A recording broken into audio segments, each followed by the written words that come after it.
আসসালামু আলাইকুম সুপ্রিয় শিক্ষার্থী বন্ধুরা, আশা করি আমরা সকলে ভালো রয়েছি। আবারও আলহামদুলিল্লাহ সাজেশন নিয়ে আমরা আলোচনা করতে এসেছি। তো সৌজন্য হচ্ছে math and science online university. তো আজকে আমরা যে থাম্বনেলে তোমরা বিষয়টি দেখতে পেয়েছো সেটি হচ্ছে যে নিউমেরিক্যাল অ্যানালাইসিস অর্থাৎ সাংখ্যিক বিশ্লেষণ।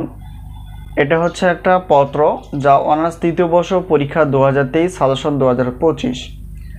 তো তারই ধারাবাহিকতায় আমরা এই পত্র নিয়ে আলোচনা করার চেষ্টা করব, যেহেতু তোমাদের পরীক্ষার রুটিনটি প্রকাশিত হয়ে গেছে। তো তাই সময় নষ্ট না করে অবশ্যই সাজেশনগুলো নিয়ে পড়াশোনা করার চেষ্টা করবা। তো প্রিয় শিক্ষার্থী বন্ধুরা, আমাদের সাজেশন থেকে বরাবরের মতোই কমন আসে 70% প্লাস থেকে 100%-এর মধ্যে। তো এলো বিষয়।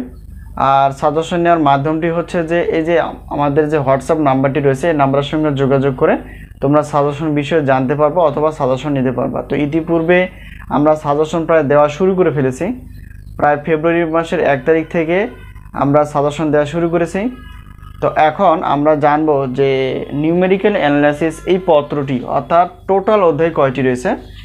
তো টোটাল অধ্যায় রয়েছে হচ্ছে আমাদের 11টি অধ্যায়। তো এই 11টি অধ্যায় আমরা অধ্যায় ভিত্তিক হিসেবে ক বিভাগের প্রশ্নগুলো, খ বিভাগ এবং গ বিভাগের প্রশ্নগুলো আলাদা করে ফেলেছি। তো এখানে তো তোমরা যারা চাও পাস করতে, পাসের জন্য শর্ট সাজেশন বলা হবে এবং ভালো রেজাল্ট করার জন্য সাজেশনের কথাগুলো বলা হবে সাজেশন নেওয়ার পর। তো আমরা প্রত্যেকটা সাজেশনের সম্মানী হিসেবে রেখেছি 105 টাকা করে। আর সবগুলো পত্র নিলে বিশাল একটা অফার থাকে, সেগুলো জেনে নিবা। আর একটা বিষয় হচ্ছে যে এখানে ক বিভাগের জন্য আমরা 30টি প্লাস, খ বিভাগের জন্য এবং গ বিভাগ দুইটা মিলে 30টি প্লাস আমরা প্রশ্নপত্র তৈরি করে ফেলি স্পেশালভাবে, যেগুলো বেশি গুরুত্বপূর্ণ এবং কমন উপযোগী। আর আমরা তো আগে থেকে বলে দিলাম যে আমাদের টোটাল অধ্যায় হচ্ছে 11টি। ওই 11 অধ্যায় থেকে বা 11টি অধ্যায় থেকে আমাদের প্রশ্নগুলো কিন্তু তৈরি করা আছে, ঠিক আছে।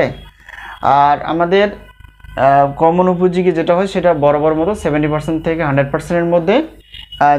যে পত্রটি নিয়ে আমরা আলোচনা করলাম সেটা হচ্ছে নিউমেরিক্যাল অ্যানালাইসিস অর্থাৎ সাংখ্যিক বিশ্লেষণ।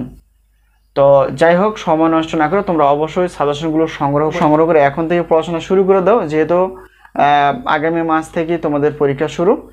তো সকলের শুভকামনায় আজকে এই পর্যন্ত শেষ করছি। আল্লাহ হাফেজ।